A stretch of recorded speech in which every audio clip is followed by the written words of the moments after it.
건강식품 먹지, 운동하지, 헬스하지, 수영하지.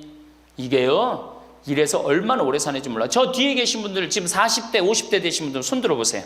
40대, 50대 되신 분들, 여러분들은 120살까지 살아. 120. 정말이에요. 여러분들은 120살까지 삽니다. 그러면 여러분들 지금 몇 년 남은 거야? 70년 남은 분들 많아요. 지금 자식이 문제가 아니라 누가 문제야? 여러분들이 문제예요. 지금 자식 걱정할 때가 아니에요. 지금 70년이면 작은 시간이에요? 70년이면 엄청나게 긴 시간이에요. 이 70년 동안 뭐하고 살 거냐? 이거 진짜 고민해야 돼요. 우리는 살다 보면 다양하고 많은 일들을 겪게 됩니다. 나이 들수록 점점 웃음을 잃어가고 웃을 일도 많이 줄어드는 것 같습니다.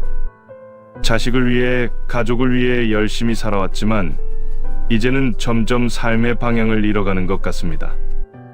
여러분들을 위해 황창현 신부님의 즐겁고 유쾌한 강연으로 인생을 지혜롭게 살아갈 수 있도록 도움이 되는 시간이 되었으면 합니다. 늘 새로운 영상을 바로바로 볼 수 있도록 구독 꼭 눌러주시고 바로 시작하겠습니다.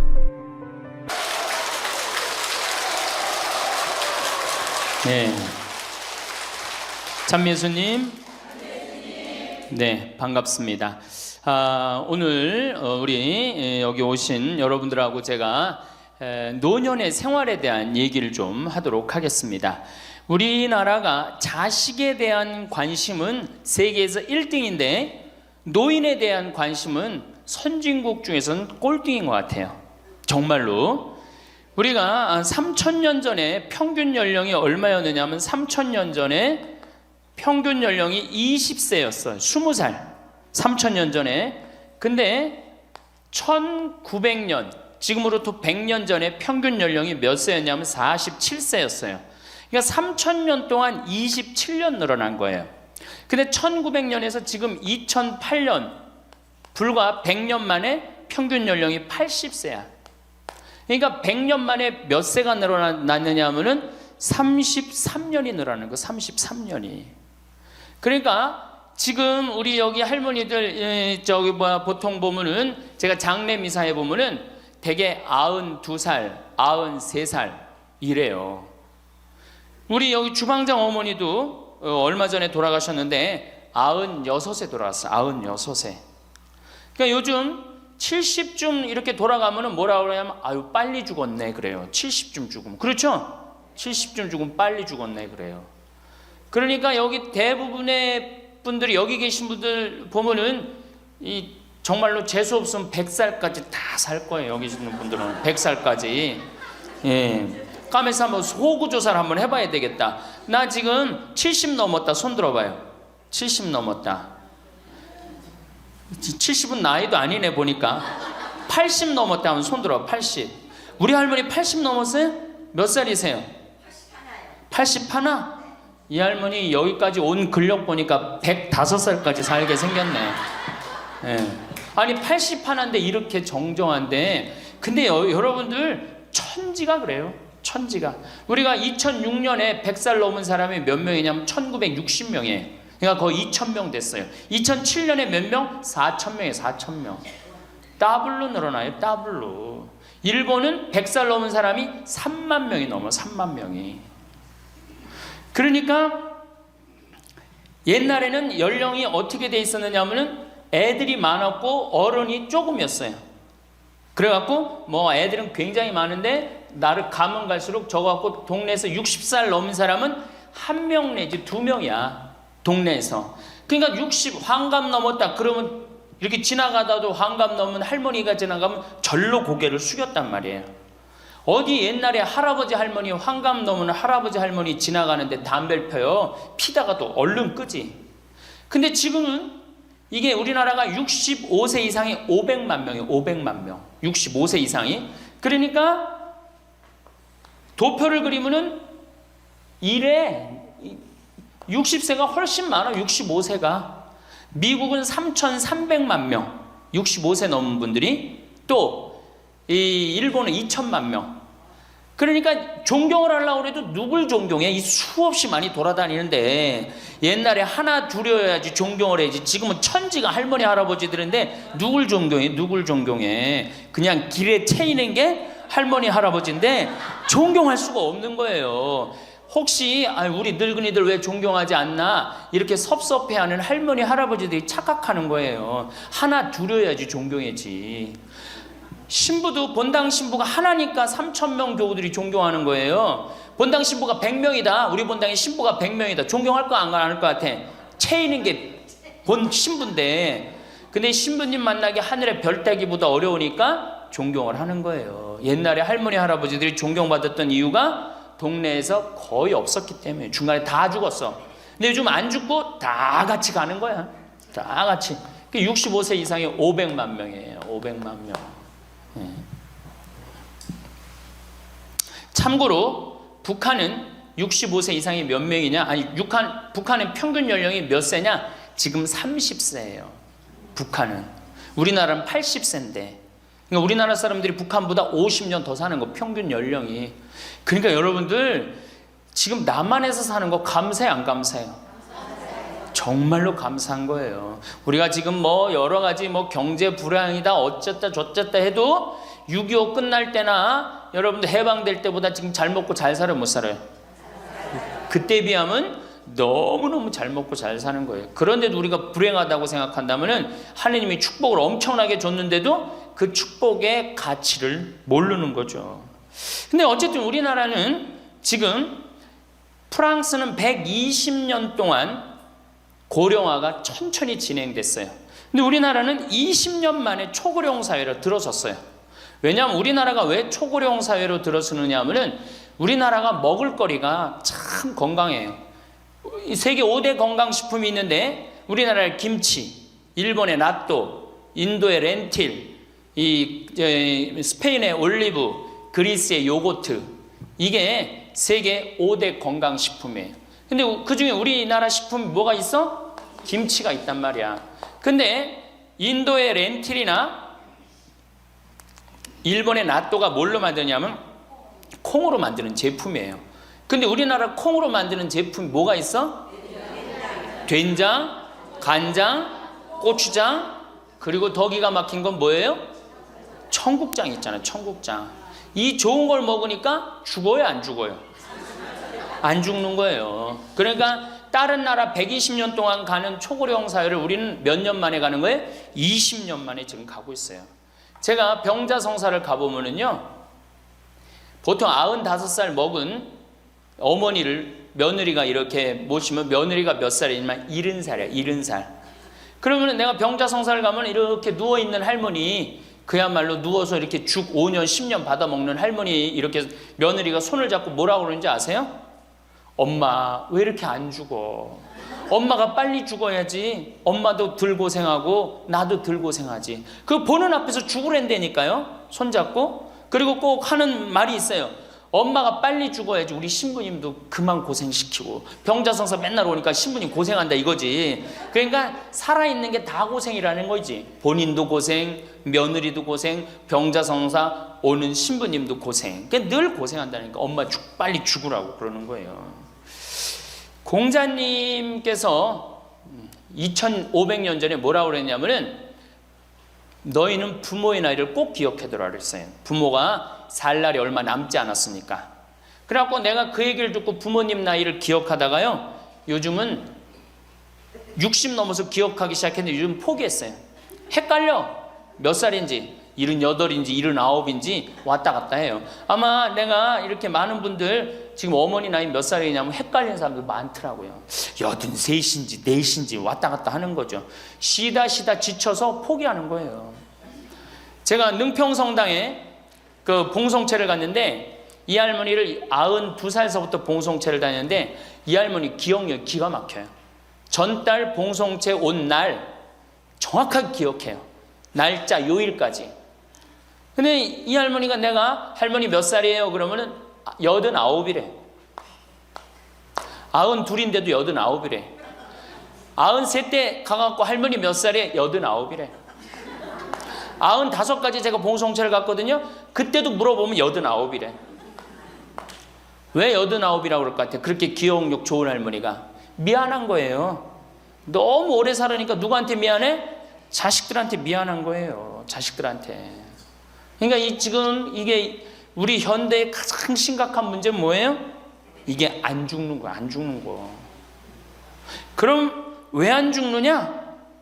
이게 의학이 발달해 갖고요. 죽을 만하면 살려 갖고 오고, 죽을 만하면 살려 갖고 오고. 그래서 죽고 싶어도 죽지도 못해요, 지금.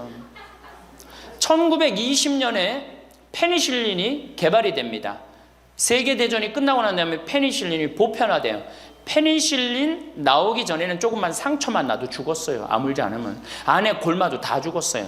근데 페니실린 나오고 난 다음부터 어떻게? 상처 나도 안에 골마도 페니실린 한 방만 넣으면 다 낫는 거예요. 전염병이고 뭐고. 그러니까 이제 안 죽기 시작한 거예요. 또 MIT 공대 아이들이 20세기의 최고의 발명품을 뭘로 아느냐면 칫솔로 봐요. 칫솔. 20세기 최고의 발명품. 그러니까 칫솔 나오기 전에 옛날에 여기 할머니들, 동네 할머니들, 50대 할머니들 이빨이 몇 개나 남아 있었어요. 여기 하나, 여기 하나, 그러고 뻥 뚫렸잖아요. 그렇죠? 그래갖고 그냥 옛날에 합죽이 굉장히 많았죠. 이빨이 없으니까. 그리고 왜 옛날에는 이빨이 칫솔도 없었지만 왜 이빨이 이렇게 성하지 않았어요? 애를 7, 8, 10 놓으니 그거 애 놓으면서 힘쓰느냐고 잇몸 다 물러나고 이빨 빠지는 거예요. 근데 요즘 애도 안 놓지. 칫솔로 하지. 그러니까 이빨이 하나 둘이면은 50쯤 되면 이빨이 다 빠져요. 이빨이 하나 둘이면 어떻게 해요? 하나 둘이면 죽밖에 못 먹어요. 50살 넘어서 죽 먹기 시작하면은 아무리 죽 먹고 오래 살아도 10년 이상 못 버팁니다. 그 옛날에 환갑을 못 넘겼던 거예요. 근데 요즘 칫솔이 있어갖고 이빨이 온전한 할머니들 천지예요. 또 요즘은 의술이 발달해갖고 어떻게? 치과에 가갖고 틀니 다 해놓지. 또 이 해놓지. 요즘 또 임플란트까지 하지. 그러니까 이빨이 그냥 80이 돼도 다 튼튼한 거야. 이빨이 튼튼하니까 일주일에 한 번씩 고기를 꼭꼭 씹어 먹는 거예요. 죽 먹던 시대하고 고기 먹는 시대하고는 이건 틀리는 거예요. 매일 단백질을 공급해 주니까 죽어요, 안 죽어요? 안 죽는 거예요. 그래서 지금 어떻게? 굉장히 오래 사시는 거예요. 그리고 요즘 또 어떻게? 옛날에는 운동이 어딨어. 옛날에는 밭에 나가서 일하고 그냥 늘 힘들게 살았잖아요. 그러니까 옛날에는 맨날 나가서 고생하고 이빨 없지. 그러니까 어떻게? 그러니까 빨리 죽는 거예요. 근데 요즘은 건강식품 먹지, 운동하지, 헬스하지, 수영하지. 이게요, 이래서 얼마나 오래 사는지 몰라. 저 뒤에 계신 분들, 지금 40대, 50대 되신 분들 손 들어보세요. 40대, 50대 되신 분들, 여러분들은 120살까지 살아. 120. 정말이에요. 여러분들은 120살까지 삽니다. 그러면 여러분들 지금 몇 년 남은 거야? 70년 남은 분들 많아요. 지금 자식이 문제가 아니라 누가 문제야? 여러분들이 문제예요. 지금 자식 걱정할 때가 아니에요. 지금 70년이면 작은 시간이에요? 70년이면 엄청나게 긴 시간이에요. 이 70년 동안 뭐하고 살 거냐? 이거 진짜 고민해야 돼요. 이렇게 오래 살 줄 모르고 노년에 대한 준비 안 하신 분들이, 이 노년에 대한 준비를 하신 분들은 과연 몇이나 되고, 노년을 준비 안 하신 분들은 얼마나 될까? 내가 보기엔 노년 제대로 준비한 사람들 10%도 안 돼요. 우리는 노년을 어떻게 준비하면 된다고 생각했어? 자식 하나 잘 키우면은 노년 준비 잘한다고 생각하고 있는 거예요. 근데 우리나라가 이 자식 교육의 맹목적이죠. 맹목적입니다. 이 세계에서 자식한테 이렇게 맹목적인 나라 없어요. 세계에서. 그러면은 우리 할머니들, 할아버지들이 왜 자식 교육을 맹목적으로 시켰느냐? 1900년도에 조선이 무너져 버려요. 그렇죠? 1900년도에 조선이 무너져 버려요. 그럼 조선 무너지기 전에 500년 동안 양반 상놈이 있었어. 그러니까 양반하고 상놈이 있었는데, 여기 계신 분들 뭐 다 지금 족보 있다고 그러죠? 나도 사실은 우리 집 족보 있다고 그러지만은 이게 얼마나 믿어야 될지 몰라. 왜냐하면은 조선시대 양반이 10%밖에 안 됐어요. 100명 중에 10명만 양반이었어요. 충청도가 10%, 경상도는 4%밖에 안 됐어요. 그러면 90%는 다 뭐야? 상민이야, 상민. 노예든 노비든 뭐 백정이든 전부 다 서름 받고 살았어요.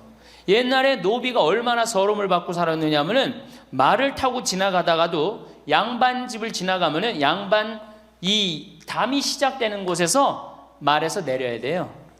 말 타고 양반 못 지나가요. 그러면은 말 타고 말을 끌고 가다가 양반 담이 끝나는 데서 다시 타고 갔어요. 만약에 그냥 말 타고 지나가다가 걸리면은 멍석마리로 맞았어요. 그러니까 그냥 수백 년 동안 서러웠던 게 1900년대 순식간에 무너져 버렸어. 양반, 상놈, 계급이 무너져 버렸단 말이야. 이제 뭐만 하면 출세할 수 있어? 공부만 하면 출세할 수 있었던 거예요. 공부만. 그러니까 그냥 공부만 하면 판검사 되면 모든 게 이제 내 원한, 그동안 수백 년 동안 쌓였던 원한 한을 다 풀 수 있다. 그래갖고 이제 나는 못 먹어도 논 팔고 소 팔고 정말 나 먹고 싶은 거 쓰고 싶은 거 못하는 한 있어도 누구는 교육시켜? 자식은 교육시키겠다 이거. 자식은. 그러니까 그냥 있는 돈 없는 돈 팔아서 마련해 갖고 여러분들 어떻게 했어요? 자식 공부를 시킨 게 바로 여러분들 세대예요. 여러분들이 정말로 내가 이렇게 오래 살 줄 모르고 자식 하나 출세시켜 갖고 그동안 수백 년 동안 서름을 다 날려버리겠다. 그래갖고 우리나라가 교육률이 세계에서 최고로 높았던 거예요.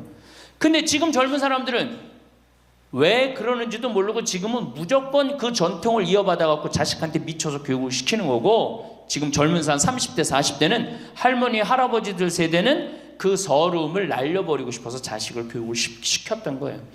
그렇게 이렇게 있는 돈 없는 돈 다 들여갖고 자식을 출세를 시켰어. 출세를 시키면 호강할 줄 알았는데 자식이 출세하면은 호강합니까 안 합니까? 제가 이제까지 사목 경험에 의하면은 출세한 자식일수록 부모를 더 안 모십니다. 출세한 자식일수록. 부모가 서울대학 뭐 연고대 정말 대학 졸업시켜갖고 내가 출세를 했어요. 그래갖고 집에 비데가 있어. 비데. 화장실에 가면 물 나오는 거 있죠? 비데도 있고 이태리 대리석도 있고. 집은 삐까번쩍하게 기가 막히게 했는데 늙은 우리 무식한 엄마는, 무식한 아버지는 그 집에 어울려요 안 어울려요? 그 집에 안 어울리는 거예요. 그러니까 안 어울리고 빨리 죽으면 차라리 다행인데 이게 안 어울리면서 죽지도 않고 그냥 그 집에서 귀신같이 왔다 갔다 한단 말이에요. 그러니까 자꾸 눈에 밟히는 거예요. 내가 평택에 있을 때 비닐하우스에서 사는 집이에요. 아 근데 이 집에 할머니 한 분이 사는데 파출부가 와서 밥을 해주는 거예요. 파출부가 밥 해주고 빨래 해주고 할머니 뒷바라지를 다 해주는 거예요. 그리고 집에 갈 때는 바깥에서 문을 잠고 가는 거예요. 신기한 거예요. 어떻게 저런 일이 벌어지느냐. 또 봉송체도, 성당 다녀오고 봉송체도 하고. 알고 봤더니 아들이 서울에서 100억대 재산가야. 집은 정말 으리으리한 집이야. 근데 그 무식한 할머니가 그 집에 어울려요 안 어울려요? 안 어울리는 거야. 그러니까 이건 그래도 그 자식이 양심은 있어갖고 엄마는 내다버릴 수는 없고, 그러니까 서울에서 평택에다가 비닐하우스를 져갖고 파출부 하나 있어. 거기다 갖다 놓고 그냥 내다버릴 수는 없고 어떻게 그냥 그렇게 모시는 거예요. 그랬더니 내가 어느 노인대학에 오신 분들한테 이 강의를 했더니 할머니 한 분이 그런 얘기를 안 버린 게 다행이다 그러는 거예요. 그걸로 만족하는 거야. 안 버림을 당하는 것만 해도 다행이라고 그러는 거예요. 이게 기가 막힌 정말로 시대에 우리가 살고 있죠. 여기 우리 할머니 할아버지들 내 자식이, 특히 아들 자식, 내가 이 아들에 대한 아주 그 혐오감이 있는데, 아들 자식 출세시키면은 내가 호강할 것 같죠? 가만히 생각해봐요. 아들을 기가 막히게 잘 키워서 서울대학 나왔어. 의사가 됐어. 판검사가 됐어. 그러면은 어떤 할머니가 그래요.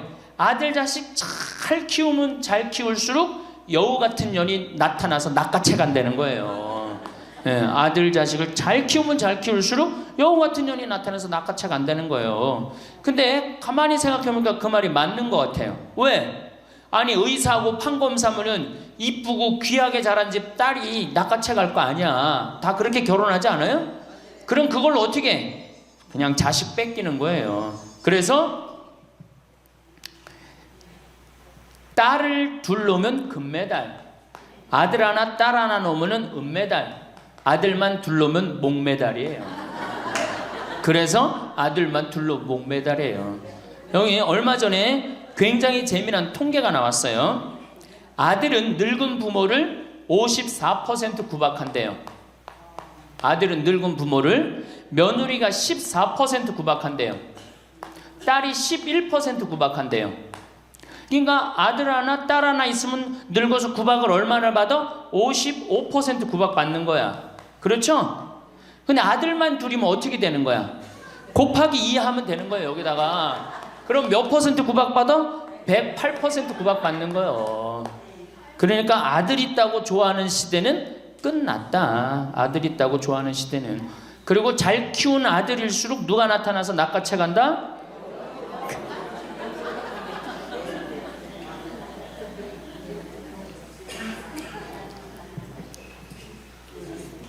물론 아들이라고 다 불효자는 아니에요.